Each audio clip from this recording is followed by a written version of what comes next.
It is a good morning here on the farm. I'm Jason, Birchfield Family Farm. We are in Oxford, Ohio. Gorgeous out here today. Whew. Lovely fall weather. Good word today comes from Psalm 100. Shout for joy to the Lord, all the earth. Worship the Lord with gladness. Come before him with joyful songs. Know that the Lord is God. It is he who made us, and we are his. We are his people, the sheep of his pasture.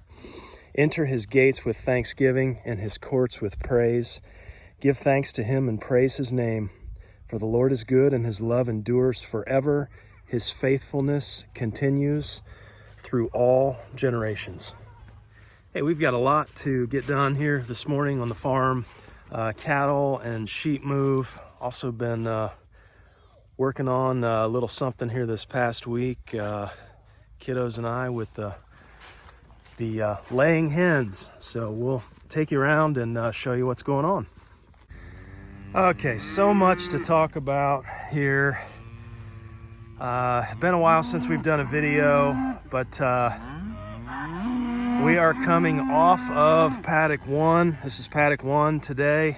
So we started this rotation, would have been Monday, and we gave this, this had 38 days. We rested this a little longer. Typically been going 30 days rest, and we did 38, was about the max I could eke out. So coming over here to paddock 2, and you can see this would be 38 days since we've been here, but 35 days rest. So, you know, that's looking pretty good. Pretty good stand here. Will this get us 3 days? That is what I'm wrestling with now.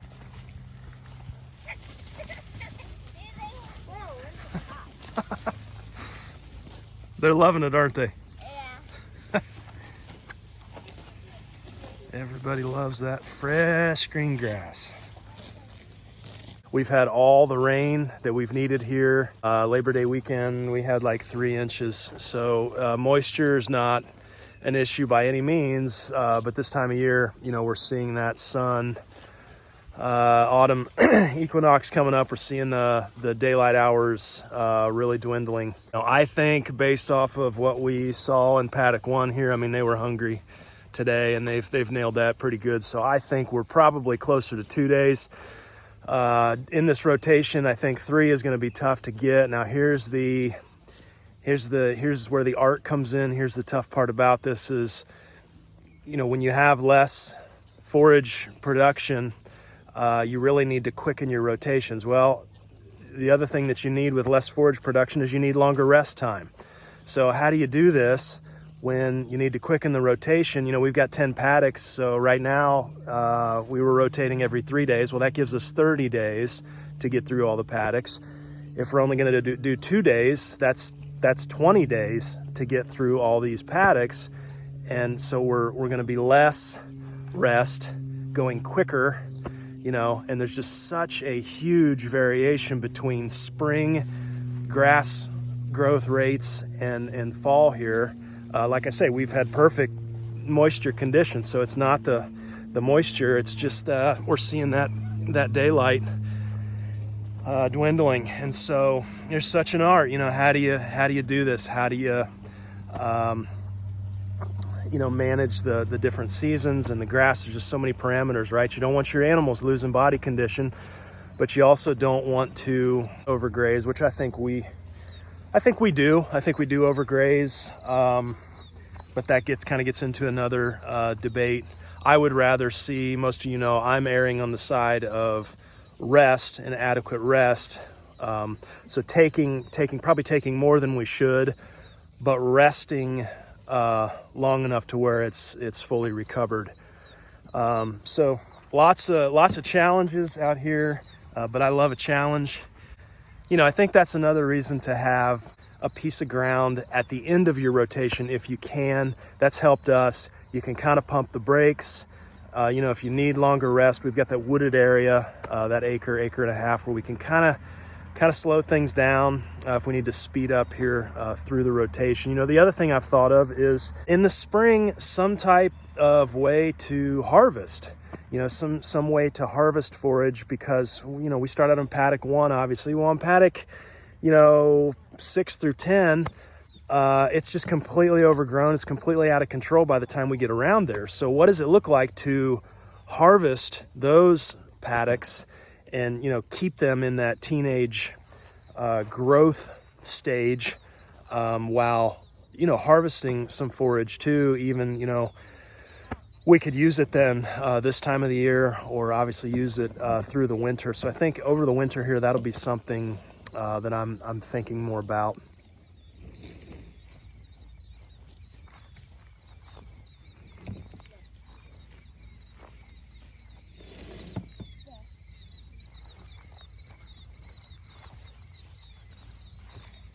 Dude, that's nasty. That's nasty. Did you just step in that? Look at that pat. That thing is massive. So the edge. You stepped in the edge? Yeah. Dude, that's nasty.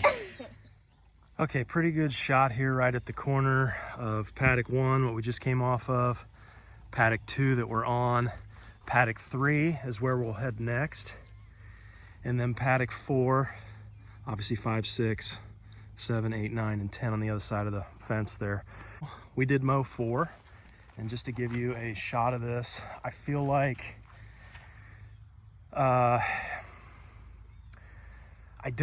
just don't know what to think of this. It may have been a mistake because it's shorter. I mean, you can definitely tell 3 has more growth, although 3 is 3 days ahead of 4 here. But I just wanted to knock down some of the you see all the scraggler kind of stuff, the chicory, and whatnot that's out there in 3.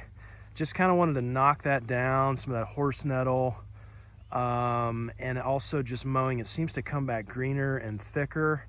I'm not sure that we may have done this at the wrong time of the year. Now this was after we came through on the last rotation, right? I mean, like the day of, we came in here and hit this and just knocked down some of the scragglers. But you can see, like paddock 3, paddock 2, paddock 1, we haven't even touched those this year with a mower. I mean, you can see some scragglers here on 1. So why be concerned with these scraggler or weeds that we see here? You know, if you let a pasture go, if you just set stock graze and you turn cattle out for the season, they will selectively graze, meaning they're going to pick what they want, and then they're going to move on, and they're going to leave the undesirables to grow up. You know, what ends up happening? Well, succession. You get those undesirables that drop seeds, and you know, 4, 5, 6 years later, you've got a problem in your pastures.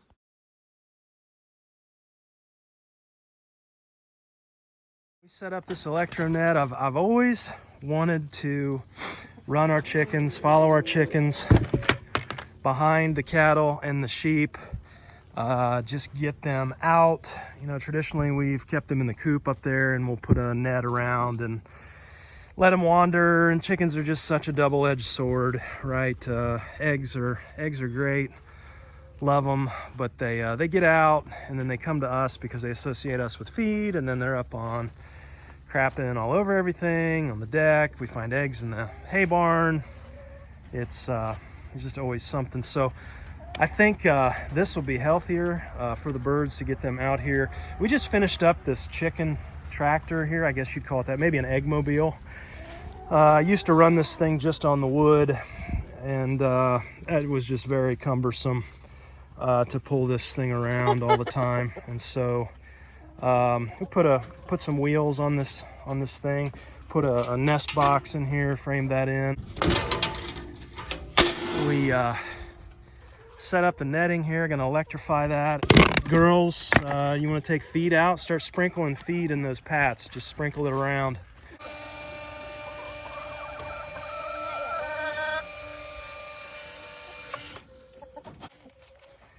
Okay, here we go. There we go. Let's get them doing some work. Earning some keep, ladies.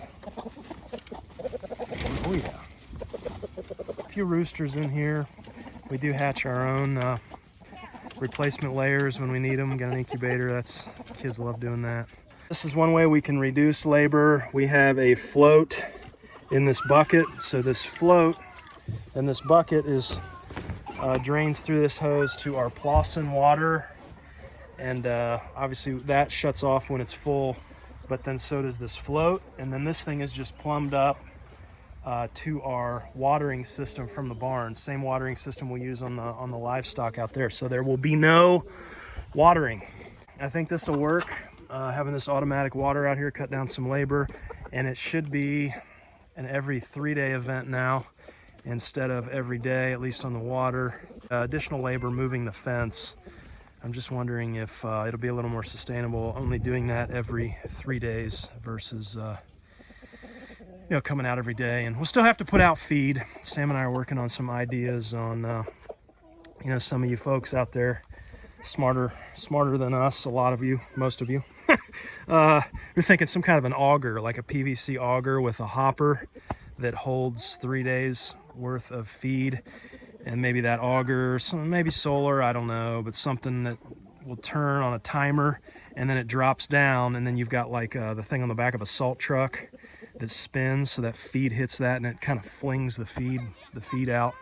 That's the only kind of automatic feeder.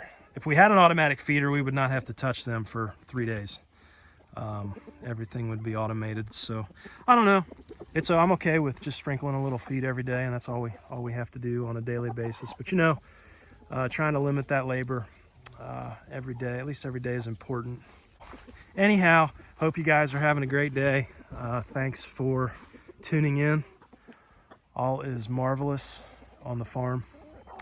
Be blessed today. Be at peace.